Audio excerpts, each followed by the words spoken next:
What's up, people? Yes, you read the title correctly, and no, the title is not a clickbait. It is indeed illogical to jump into this dumb movement of boycotting China at present. Let me give you some informed opinions after this intro.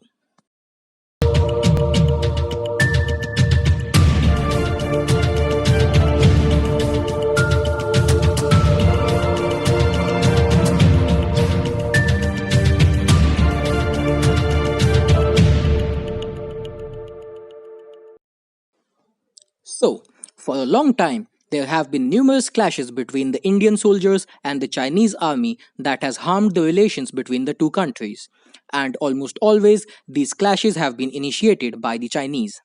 And recently, too, the Chinese People Liberation Army ambushed and attacked the Indian soldiers at LAC in Galwan, where sadly 20 of our brave soldiers succumbed to death. And the worst part is that the backstabbing Chinese ambushed during the night and used weapons such as clubs and sticks studded with nails and barbed wires. And it has once again given air to the already burning movement of boycott China. But as cowardly and conniving as China has been, boycotting their companies and goods is more harmful than good for India at present. Yes, even I hate apps like TikTok and UC Browser. They are a total cringe fest. And even I don't like the quality of some cheaper Chinese goods. But it is still dumb to boycott them. Hear me out for once.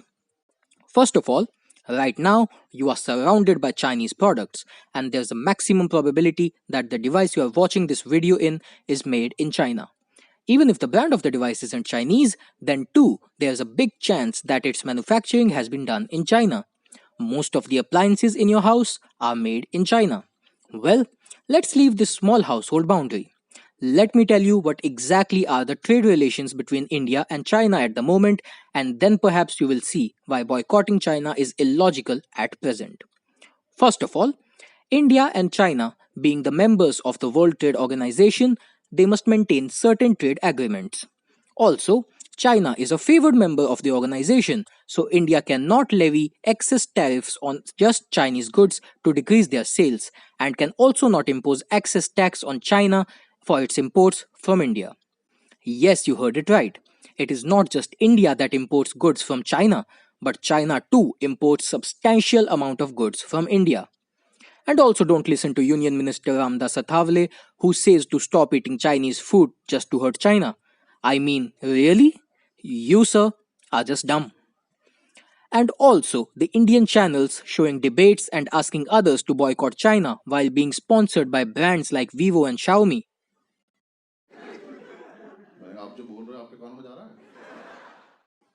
Let me give you some more details about the trade relations.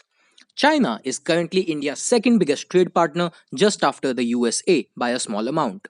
The total trade between India and China amounted to $84.32 billion in 2019, out of which India imported goods worth $68 billion from China and exported goods worth $16.32 billion to China.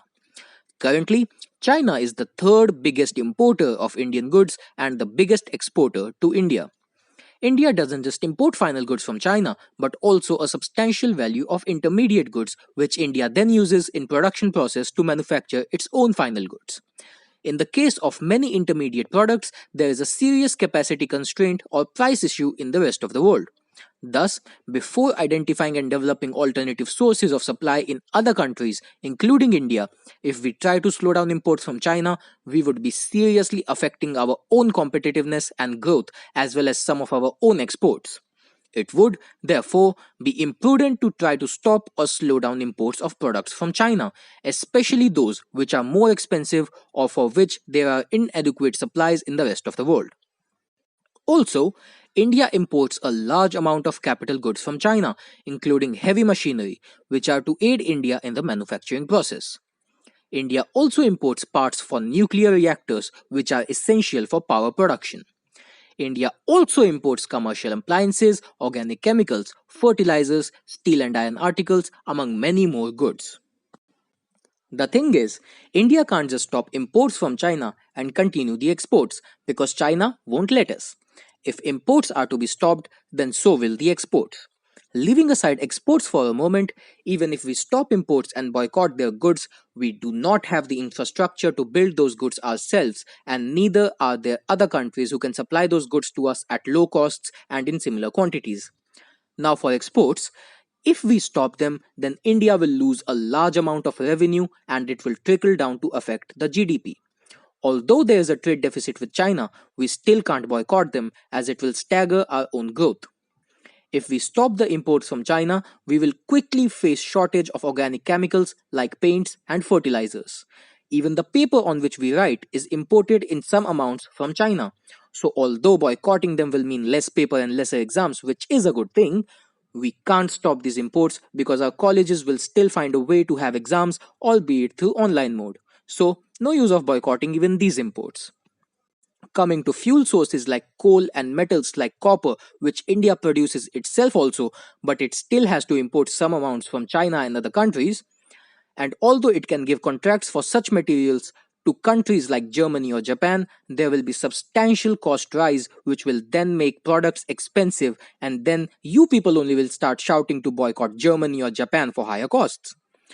Today, most of the Indian startups and unicorns are funded by Chinese investors because Indian companies are not showing similar amount of trust in their own country's firms. So, it becomes logically impossible to boycott China in this present scenario.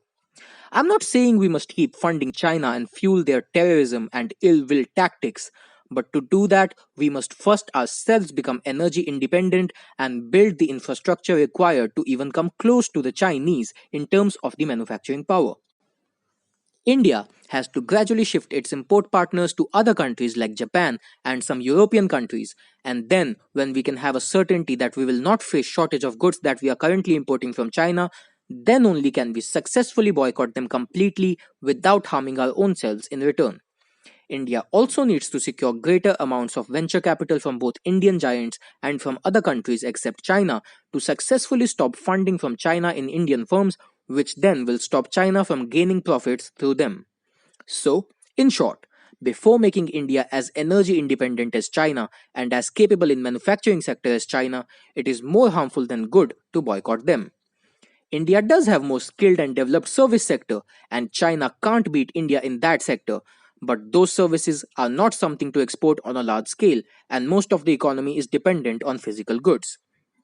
In the meantime, India must take help of its allies and world bodies to secure advancements for itself and find some other way to punish China for backstabbing, because stopping trade with them to punish them is more harmful for us than for them. Because although they will also lose one of their biggest markets, they will be able to cope up with the loss faster than our country.